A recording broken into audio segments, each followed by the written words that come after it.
नमस्कार, आप देख रहे हैं एनएमएफ न्यूज में आपके साथ शबनम। एनएसए अजीत डोभाल ने पीएमओ की बिल्डिंग में एक अहम बैठक बुलाई, लेकिन इस बैठक में जो लोग शामिल हुए उनकी तस्वीरें और बाकी की खबर जानकर हर कोई हैरान है, क्योंकि इस बैठक में ना तो आला अफसरों को शामिल किया गया, ना ही हिंदू, सिख, ईसाई किसी को शामिल किया गया, बल्कि इस बैठक में शामिल किया गया मुस्लिम समुदाय को। जी हां, अब सवाल खड़े हो रहे हैं कि अचानक ऐसा क्या हुआ या फिर होने वाला है कि एनएसए अजीत डोभाल ने मुस्लिमों को इकट्ठा कर एक बड़ी बैठक की। 1.5 घंटे तक ये बैठक चली। क्या इस बैठक में रणनीति बनी?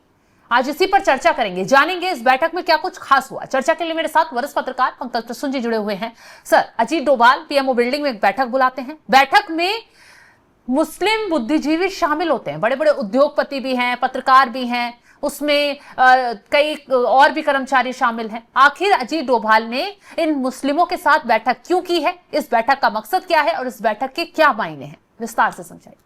शबनम, हिंदू, मुस्लिम, सिख, ईसाई, जैन, पारसी सब हम एक ही कश्ती के मुसाफिर हैं। उस कश्ती का नाम भारत है। और भारत अगर डूबेगा तो सब डूबेंगे। जाहिर सी बात। ऐसा नहीं है कि कोई हिंदू डूबेगा या सिर्फ मुस्लिम डूबेगा या सिर्फ सिख डूबेगा या क्रिश्चियंस डूबेंगे। एक बार भारत बर्बाद हुआ तो हम सब बर्बाद होंगे। बिल्कुल, जो बात आप कह रहे हैं ना शुरुआत में, कुछ यही बात अजीत डोभाल ने अपनी बैठक में कही है मुस्लिमों से कि सोचिए, अगर भारत डूबेगा तो आप भी डूबेंगे, तो देश हित में सोचिए। एक चीज और मैं बोलता हूं कि सरकार की तरफ से मैं वो जो फ्रिंज एलिमेंट्स जो सोशल मीडिया पर उटपटांग इधर उधर ये सब जो होता रहता है उसकी बात नहीं, कि जो जिम्मेदार पद पर हैं, जिनको एहसास है कि देश को कैसे बढ़ाना है, उनका कंडक्ट हमेशा आप अलग तरह से देखिएगा।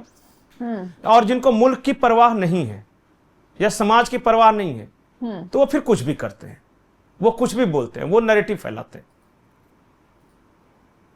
मैंने बार बार एक चीज कहा है कि जब से मोदी जी प्रधानमंत्री बने तब से एक बार उलेमा काउंसिल के सारे मौलवियों को बुलाकर उन्होंने पीएमओ बुलाया। पीएमओ में उन्होंने कहा कि रात को 12 बजे भी अगर किसी चीज की जरूरत पड़े तो आप सीधे मुझे फोन कीजिएगा, मैं हाजिर रहूंगा।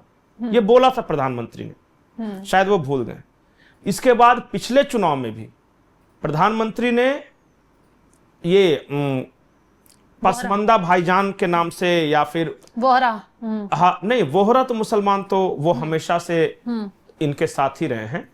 पिछले लोकसभा चुनाव के पहले इन्होंने मुस्लिम्स में रीच बढ़ाने के लिए, मुस्लिम महिलाओं में बढ़ाने के लिए बहुत सारे प्रोग्राम आयोजित किए थे। फ्रेंड्स ऑफ मोदी कर इस तरह करके प्रोग्राम था। उससे पहले लोकसभा जो लाल किले की प्राचीर से प्रधानमंत्री नरेंद्र मोदी एक भाषण दे रहे थे तो उन्होंने एक अपील की थी। ये पहले टर्म की बात है 2014 में के बाद। उन्होंने कहा था कि सिर्फ 10 साल के लिए, सिर्फ 10 साल के लिए आप लोग जातिवाद और आपस में हिंदू मुस्लिम करना छोड़ दें, मैं आपके देश को डेवलप्ड कंट्री बनाकर दिखाऊंगा। ये कहा था उन्होंने। लेकिन अफसोस कि भारत के लोगों ने न जातिवाद छोड़ा, न हिंदू मुस्लिम छोड़ा, और दोनों तरफ के। मैं किसी एक को दोष नहीं देता हूं। प्रधानमंत्री नरेंद्र मोदी ने स्टेज पे खड़ा होकर उन गौ रक्षकों को क्या लताड़ लगाई थी। उन्होंने कहा कि अगर बनना है तो गौ सेवक बनिए, गौ रक्षक नहीं बनिए। इस देश को खतरा न हिंदू से है न मुसलमान से है, इस देश को खतरा है उल्टी दिमाग वाले लोगों से, और वो चाहे किधर के भी हों। अपने पार्टी में कोशिश की है नरेंद्र मोदी जी ने कि साक्षी महाराज, गिरिराज सिंह को चुप रखा जाए, कि बहुत ज्यादा नहीं बोलना। और इसी तरह वो बार बार दूसरे तरह, जैसे अभी हाल के दिन में आप देखिएगा राष्ट्रीय स्वयंसेवक संघ के प्रमुख मोहन भागवत, उन्होंने मुसलमानों को लेकर जो विचार व्यक्त किया। अपने ही लोग, बहुत सारे लोग हैं जो कि जिनको लगता है कि वो संघ को बहुत ज्यादा जानते हैं, बहुत ज्यादा समझते हैं, मोहन भागवत को क्रिटिसाइज कर रहे थे। लेकिन जिसको देश निर्माण करना है ना, जिसको देश चलाना है, जिसको मुल्क की परवाह है, वो यही बात करेगा। वो कभी नहीं कह सकता कि हमारे देश की ही 30 करोड़ आबादी खराब है और हमारे देश की ही 60 करोड़ आबादी अच्छी है। वो नहीं कह सकता वो। और जिन देशों में वहां का जो सत्ता चलाने वालों ने ये काम किया है, जिन देशों में किया है, उस देश में गृह युद्ध हुए हैं, वो देश बर्बाद हो गया है, वो टूट गया है। हमारा देश इसलिए कायम है और इसलिए तेजी से तरक्की कर रहा है कि चाहे हिंदुओं का एक तबका है और मुसलमानों का एक तबका, दोनों के बड़े तबके ये समझ रहे हैं कि ये 10-20% लोग जो कर रहे हैं वो गलत काम कर रहे हैं। तो उसी प्रोग्राम के तहत ये आउटरीच है। ये तो होगी देश की बात। हाँ। अब आते हैं विदेश की बात। आपको क्या लगता है कि जब कोई अखलाक मारा जाता है तो देश की छवि दुनिया भर में अच्छी होती है, बहुत तारीफ होती है? आपको लगता है ऐसा? नहीं, बिल्कुल नहीं होती, खराबी होती है। बहुत सारे लोग कहेंगे कि नुपुर शर्मा को हटाकर मोदी जी ने बहुत खराब काम किया, बोलते हैं। जरा सोचिए कि एक नुपुर शर्मा के कारण क्या अरब के सारे देशों के साथ हम कड़वाहट मोल लेते? समझदारी थी उसमें? नहीं। व्यक्ति महत्वपूर्ण नहीं है, देश महत्वपूर्ण है। देश महत्वपूर्ण है। और ये जब देश रहेगा तब हम सब रहेंगे। ये देश अगर तरक्की करेगा तो हम सब तरक्की करेंगे। ये देश खुशहाल बनेगा तो हम सब खुशहाल बनेंगे। इसलिए मैं बार बार एक चीज बोलता हूं, जाति से बड़ा धर्म और धर्म से बड़ा देश। जिस दिन ये भाव आ गया ना हिंदुस्तानियों में, उस दिन समझ में आ जाए कि मोदी जी क्या कर रहे हैं, मोहन भागवत क्या कर रहे हैं, अजय डोभाल क्या कर रहे हैं। ये सबको समझना है। एक और मैं तस्वीर आपको दिखाता हूं। ये तस्वीर है जम्मू कश्मीर की। ये उस वक्त की तस्वीर है जिस दिन जम्मू कश्मीर से धारा 370 हटाया गया था। अगले दिन अजीत डोभाल जी लाल चौक के आसपास के, शायद ये तस्वीरें, मुझे एग्जैक्ट लोकेशन नहीं याद है। हाँ। वहां बीच सड़क पे आम लोगों के साथ हाथ में प्लेट लेके खाना खा रहे हैं। अजीत डोभाल को देश की सुरक्षा की फिक्र है, इसलिए उन्हें पता है कि अगर कश्मीर में हिंदू मुस्लिम या इस तरह का कोई भावना आ गया तो ये मामला बिगड़ जाएगा। मैं इसी पर आ रही थी कि मुस्लिमों के साथ बैठक से, देश की सुरक्षा से आपस में क्या लेना देना है? नहीं, सभी के साथ। देखिए, एक एक नागरिक करके देश बनता है और हर नागरिक को यह एहसास है कि यह हमारा देश है।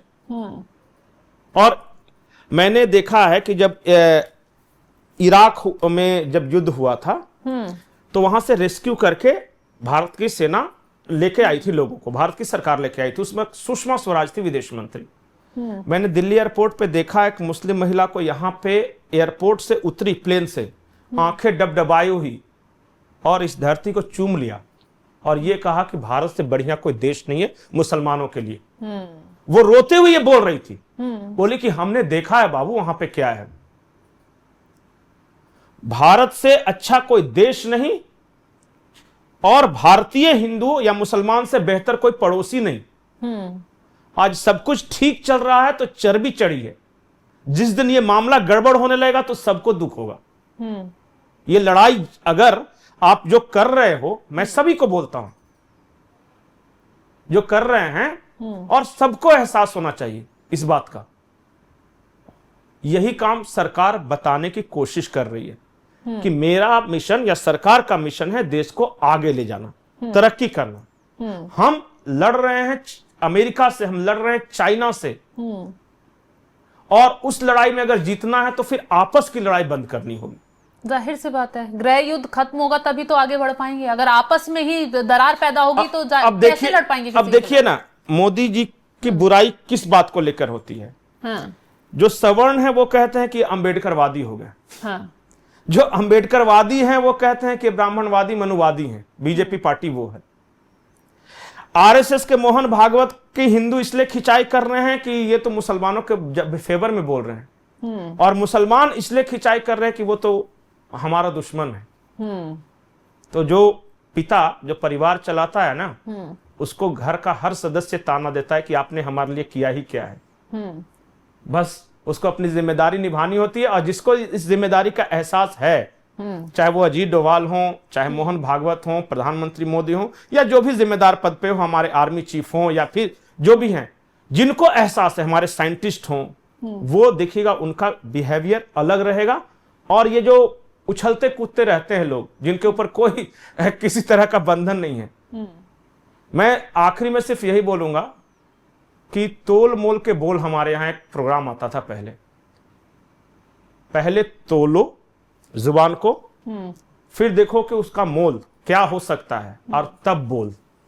नहीं तो बिल्कुल, कई बार पंकज जी। चीजें बोलने से ज्यादा बिगड़ती हैं। बिल्कुल, मैं आखिरी सवाल पर मैं भी आ रही थी कि इस बैठक में आखिर क्या क्या हुआ है, क्या किन मुद्दों पर बातचीत हुई है, किस देखिए, एजेंडे पर फोकस रखा गया, एक बार यहाँ विस्तार से बता दीजिए। हाँ, एक बार वो घटना बता दो। सारे बिजनेसमैन जो मुस्लिम कम्युनिटी के बड़े बड़े जो रिस्पॉन्सिबल लोग आए थे, रिस्पॉन्सिबल मतलब बिजनेसमैन भी आए थे, हाँ, और वो जो सीधे हमारी अर्थव्यवस्था से, हमारे विकास के रफ्तार से साथ जुड़े हुए हैं, जैसे जर्मन स्टील वाले आए थे, जफर सुरेश वाला आए थे। इन्होंने क्या बताया पता है कि हम सरकार से कुछ नहीं चाहते, हमें कुछ स्पेशल मत दो, सिर्फ इवन प्लेइंग फील्ड दो, मतलब कि सबके लिए बराबर हो, हम अपना काम कर लेंगे, हमें नहीं चाहिए मुसलमानों के लिए अलग से आरक्षण, हमें नहीं चाहिए कोई स्पेशल फैसिलिटी, लेकिन हम ये भी चाहते हैं कि हमारे खिलाफ कोई भेदभाव भी ना हो। और यही बात कही, तो इसीलिए अजीत डोभाल ने कहा कि देखिए, आप लोग इस समाज के आगे बढ़े हुए लोग हैं, आप लोगों की जिम्मेदारी है ये सुनिश्चित करने की कि उस समाज में ये भाव ना आ जाए कि वी आर एलियनेटेड, या हम कम हिंदुस्तानी हैं, या कोई दूसरा ज्यादा हिंदुस्तानी है, या हम कम देशभक्त है। तो ये आपका भी है, सरकार तो अपनी तरफ से प्रयास कर ही रही है। वो सारे बिजनेसमैन या सारे जो बुद्धिजीवी थे, जो सारे अच्छे पदों पर हैं, जो साइंटिस्ट वगैरह भी थे, रिसर्चर्स आए थे, सबने यही कहा कि इस देश का मुसलमान कभी नहीं चाहता कि हमें कुछ स्पेशल ट्रीटमेंट मिले, हम सिर्फ यही चाहते हैं कि हमारे साथ कोई भेदभाव ना हो किसी भी तरह से। बिल्कुल। तो बैठक में जो तमाम जो जिन मुद्दों पर चर्चा हुई है उसको लेकर मुस्लिम पक्ष की तरफ से शुक्रिया एनएसए अजीत डोभाल का कहा गया है कि आपने अच्छा हुआ बुलाया, बैठक की, और जिन मिशनों को लेकर बातचीत हुई वो सफल रही है कहा जा रहा है। तो फिलहाल पंकज जी बहुत बहुत शुक्रिया तमाम जानकारी देने के लिए आपका। तो इस खबर को लेकर आप क्या कुछ राय रखते हैं कॉमेंट बॉक्स में जरूर बताइएगा, और तमाम बड़ी खबरों की अपडेट के लिए आप हमारे साथ जुड़े रहें। नमस्कार।